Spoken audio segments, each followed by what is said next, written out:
솔직히 꿈도 없었고 꿈이 없는데 인문계고 가서 공부하는 게 무슨 의미인가 싶기도 했고 2학년 때 삼성전자 준비했었는데 삼성에 G사트 시험이 있거든요. 그거 준비하고 면접도 보고 해서 삼성전자에 취업 확정이 되었어요.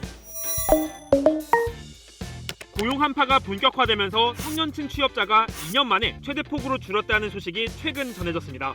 앞으로의 전망도 밝지 않다는데요. 그래서 그런지 유독 눈에 들어온 이 기사 제목. 올해도 작년도 예전에도 졸업생 취업률이 95에서 100%가 기본이라는 이 학교. 정체가 뭐지 싶은데 바로 충청북도 음성군에 있는 충북 반도체 고등학교 얘기입니다. 이 학교는 산업 수요에 맞춰 교과를 운영하는 마이스터고 중 한 곳인데요. 전국 51개 마이스터고 가운데 반도체로 특화한 유일한 곳입니다. 이 학교에선 국영수 같은 일반 교과 수업뿐만 아니라 반도체 공정을 배우는 이론, 실습 교육이 차별화된 수업이라는데요. 크랩도 수업을 짧게나마 들어봤습니다. 실습 수업을 위해 클린룸으로 가기 전 방진복을 입어야 하는데요. 서로 꼼꼼히 확인해주고요. 발바닥에 있는 고무줄은 밟으라 있는 거 아니요. 밟지만 당겨서 발등으로 덮어. 이렇게 라텍스 장갑에 신발, 마스크까지 착용해야 수업 준비가 끝납니다. 에어샤워 공간을 거치면 실제 반도체 공장처럼 갖춰놓은 클린룸에서 실습 수업이 이루어집니다. 선생님의 지도에 따라 작동 중인 반도체 장비를 살피고요.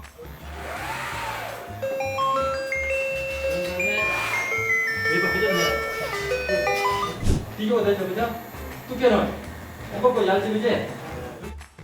반도체는 크게 8대 공정으로 단계를 나눌 수 있는데 이 학교엔 6대 공정 실습실을 갖춰놓고 있고요. 웨이퍼와 같은 반도체 용품들을 직접 만져가면서 수업이 진행됩니다.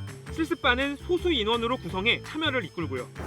일단은 천천히 한번 해볼래? 한번 해봐, 뭐 쓰는 거지? 천천히. 오! 그래서 슬라스에 맞춰. 이제 하나 더 해봐. 쌤 무서워 죽을 것 같아요. 자 이제 떨어뜨리면 어떻게 해요? 괜찮아. 너 배상하면 되지. 그래서 뚫려. 이처럼 산업 현장에서 바로 써먹을 수 있는 기술을 배우는 덕분에 삼성전자, SK하이닉스, 한화큐셀 등 반도체 대기업을 포함해 모두 60여 개 업체와 산학 협력을 맺고 취업까지 연계하고 있습니다. 현재 학년별로 110여 명씩 340여 명이 재학 중인데 음성군을 포함해 전국 단위로 학생을 모집하고 올해 입학 경쟁률은 약 2대1을 보였습니다. 취업이 잘 된다지만 일반고라는 평범한 길 대신 선택해야 하다 보니 고민이 적지 않았다고 합니다. 초등학생도 중학생 때 공부를 중간에 하셨어요? 몇 등 정도 했어요? 전교 4등 전교 4등이요? 네. 전교가 몇 명이요? 150 안 됐던 것 150명 중에 4등 정도 했어요. 엄청 잘했네요. 본인 스스로 아깝진 않았어요? 중학생 때 그래도 공부 좀 했는데. 그래도 꿈이 없는데 가서 시간 허비하는 것보다 나을 거라 생각해요. 강원도의 양구군에서 왔습니다. 고민 조금 있었는데 제가 친구들이랑 얘기를 많이 해봤거든요. 애들 입장에서는 고등학교가 문제, 대학교 가서도 공부를 해야 되니까 공부에 잡혀 사는 것보다는 빨리 꿈을 찾아가지고 반도체고에 가는 게 어떠냐 그래가지고 중학교 때와는 수업이 달라지는 만큼 적응하는 데 시간이 걸리기도 합니다. 나중에 사업장 가면 영어를 많이 쓰니까 생소한 영어 단어 그런 게 좀 어려웠던 것 같고 1학년 때는 하나도 모르는 상태잖아요. 그때 반도체 이론이랑 그런 거 배우니까 많이 어려워가지고 잘못했나 생각 들었는데 하다 보니까 재밌고 지금은 똑같은 거 계속 배우니까 복습도 돼서 도움 많이 되는 것 같아요. 받는 수업은 일반고와는 다르지만 맘 놓고 놀 수 있다는 의미는 아닙니다. 좋은 기업에 취업하려면 성적, 토익, 자격증, 대외 활동 등 상위권에 들어야 하기 때문입니다. 지금 삼성전자에 취업 확정이 되었어요. 자격증 공부는 반도체 장비 유지 보수랑 공유업 기능사 그거 2개 준비해서 지원했고 외부 활동 같은 거 많이 해서 4H 전국 부회장도 하고 봉사 동아리 회장도 하고 해가지고 그런 거에서 도움이 많이 된 것 같던 것 같아요. 이제 3학년 1학기인데 삼성전자를 확정이라고 해서 가는 거야 아니면 뭔가 좀 더 관리를 해야 돼요? 취업은 확정이 됐는데 무작정 놀면 안 되고 성적 30% 유지하고 또 자격증 같은 거 준비하면은 나중에 취업해서도 도움 될 것 같아서 장밋빛 미래만 있는 것도 아닙니다. 고교 졸업자들은 장비의 유지, 보수 업무를 주로 맡고 대학교나 대학원 졸업자들은 설계와 엔지니어링 등의 역할을 담당하는데요.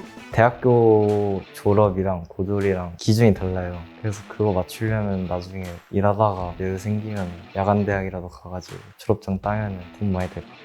반도체 불황도 큰 걱정입니다. 어떤 뉴스를 봤어요? 반도체 시장 안 좋다. 좀 불안하죠. 취업 못할 것 같으니까. 지금 반도체가 불황기잖아요. 그래가지고 이번에 서류 지원 30명 했었는데 반이 다 떨어져가지고 이번에 좀 빡세게 뽑았던 것 같아요. 불황이긴 하지만 반도체 성장 속도에 비춰 고졸 반도체 전문 인력 수요는 더 많아질 걸로 예측되는데요. 산업체 사장님들을 만나서 상담을 하다 보면은 TO의 80% 정도밖에 충원을 못하고 있는 그런 실정이고, 일반 특성고에서 학생들이 배워서 오퍼레이트 가면은 적응이 잘 안 돼서 이직을 많이 하고는 있습니다. 실제로 한 반도체 업체가 입사 1년 이내 조기 퇴사율을 조사해 봤더니 반도체고 졸업자는 그렇지 않은 경우에 4분의 1에 그쳤습니다. 이에 따라 전문 교육을 받은 인력 양성을 위해 반도체고 유치 열풍도 곳곳에서 나타나고 있습니다. 전국에 있는 각 시도에서 고등학교 36개 학교가 본교를 방문해서 벤치마킹 하겠다고 왔었고요. 일부 대학에서는 2개 대학에서도 우리 학교에 와서 보고 갔으며, 정부도 최근 반도체 대단지 조성 계획을 발표하며 관련 인력 양성의 중요성을 강조했는데요. 다만 학교 실습실 구축에 드는 수십억 원의 비용 지원과 우수 교사 확보 등 뒷받침돼야 하는 것들도 적지 않다고 합니다.